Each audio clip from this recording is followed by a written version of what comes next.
এই উচ্ছ্বাসটা যেন পাওয়ারই ছিল ভক্তদের।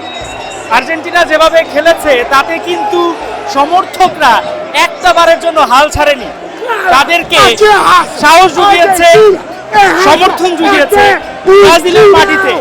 এখান থেকে আর্জেন্টিনা মেসি গলা ফাটিয়েছে। দুনিয়ার সেরা সমর্থক কি আর্জেন্টিনার? এমন প্রশ্ন উঠতেই পারে।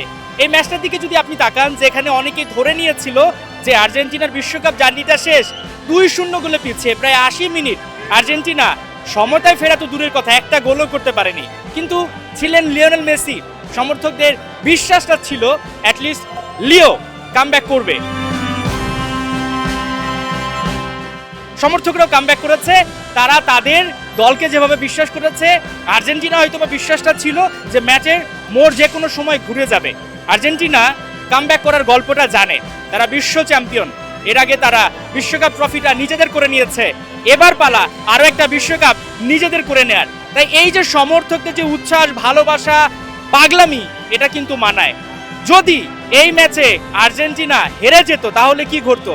বিশ্বকাপে অনেকে বলছেন একটা আমেজ হয়তো বা নষ্ট হয়ে যেত, রং নষ্ট হয়ে যেত। এজন্যই হতো ব্রাজিল থেকে নেইমার অবসর নিয়ে ফেলেছেন, পর্তুগালের রোনালদো তিনি অবসর নিয়ে ফেলেছেন। এই ম্যাচের মাধ্যমে যদি মেসিরা হেরে যেতেন তাহলে হয়তোবা মেসির ইন্টারন্যাশনাল ক্যারিয়ারটা এখানেই শেষ হতো। দিন শেষে লিওনেল মেসির আরও কয়েকটা ম্যাচ দেখার সুযোগ পাচ্ছে সমর্থকরা। একই সঙ্গে এই বিশ্বাসটা অনেকে এখন করা শুরু করতে পারে যে আর্জেন্টিনা আরও একটা বিশ্বকাপ ঘরে তুলবে, আমেরিকা থেকে বুয়েনোস আইরেসে যাবে মেসির হাতে আরও একটা সোনালী ট্রফি। হাসান সজীব, ৭১, সাও পাওলো, ব্রাজিল।